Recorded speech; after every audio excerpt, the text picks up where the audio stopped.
আনে কইছে তুই বেড়া দিতে পারবি না, তুই থাকতে পারবি না, তোর না আবাসনের ঘর তোরে নিয়ে দিছি, নিয়ে বেলাইছি, আর তোরে আনে ওই এহিনো থাকতে দেবো না, এই ঘর বাড়ি ভাঙ্গে চুরে তোরে দেবো। আমি হইছি ওই মন্ত্রী, আমার সাথে কেউ পারবি। ঘরের পাশে বেড়া দেওয়াকে ঘিরে প্রতিবেশী 4 পুরুষের হামলায় আহত হয়েছেন সালমা বেগম। মারধরেই থেমে থাকেননি হামলাকারীরা, ভাঙচুর করা হয়েছে তার ঘরবাড়িও। গুরুতর আহত অবস্থায় এখন তিনি হাসপাতালের মেঝেতে কাতরাচ্ছেন। আর স্থানীয়দের মধ্যে বিরাজ করছে আতঙ্ক ও ক্ষোভ। এমন ঘটনা ঘটে 29 এপ্রিল মঙ্গলবার বিকেলে বাগেরহাটের মোংলা উপজেলার সোনাইতলা ইউনিয়নের 7 নম্বর ওয়ার্ডের উলু বিনিয়া গ্রামে।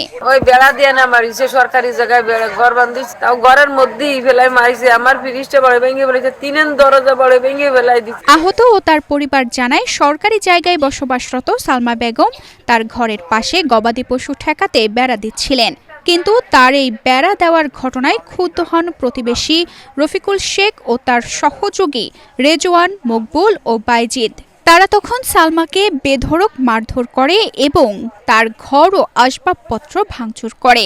পরে স্থানীয়রা তাকে উদ্ধার করে রাতে হাসপাতালে ভর্তি করেন। বর্তমানে তার শরীরের বিভিন্ন স্থানে গুরুতর জখম রয়েছে বলে জানা গেছে। বেড়া দিতে গেলি রফিকুল এসে মারিছে, মারার পর রেজো এসে মারিছে, মকবুল এসে মারিছে। আনে কইছে তুই বেড়া দিতে পারবি না, তুই থাকতে পারবি না, তোর না আবাসনের ঘর তোরে নিয়ে দিছি, নিয়ে বেলাইছি, আর তোরে আনে ওই এহিনো থাকতে দেবো না, এই ঘর বাড়ি ভাঙ্গে চুরে তোরে দেবো। আমি হইছি ওই মন্ত্রী, আমার সাথে কেউ পারবি না, তুই আমার সাথে যেতে পারবি না।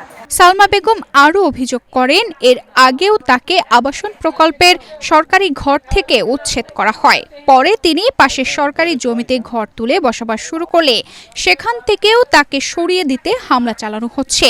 তিনি এ ঘটনার বিচার দাবি করেন। কানেরটা ছিল, কানেরটা মানে ছটকে গেছে, সে কানেরটা একখান ছিল আর একখান কিরা ভাইসে টেছে নিতে। আমি বলছি আমি তো পলান দিয়ে চলে আইছি, আর এক ঘরে উঠলাম, তাই সেই ঘরও ইয়ে বেলায় দিল, আক্রমণ করে বেলায় দিল। তারা না বলতো তুই বাইরে তোরা আই থেকে আমার তোমার ফাউ ধরেছি, আমারে তোমরা আমার বারোই দিয়ে আমার মাইরেই বেলায় দেবে। স্থানীয়দের দাবি, শুধু সালমা নন, একই এলাকার আরও কয়েকজনকে গুচ্ছ গ্রামের ঘর থেকে উচ্ছেদ করা হয়েছে এবং সেখানে টাকার বিনিময়ে অন্যদের বসানো হয়েছে। এছাড়া কিছু ঘর ব্যক্তিগত কাজে ব্যবহারের অভিযোগও রয়েছে। অভিযুক্তদের প্রভাবের কারণে কেউ প্রকাশ্যে কথা বলতে রাজি নয়। অভিযুক্ত রকিবুল শেখ অভিযোগ অস্বীকার করে বিষয়টিকে মিথ্যা ও অপপ্রচার বলে দাবি করেছেন।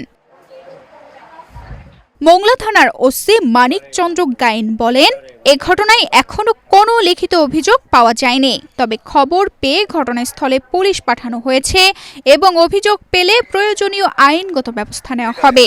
উল্লেখ্য, অভিযুক্ত রফিকুল শেখ ও তার সহযোগীরা স্থানীয় বিএনপির রাজনীতির সাথে জড়িত বলে অভিযোগ পাওয়া গেছে।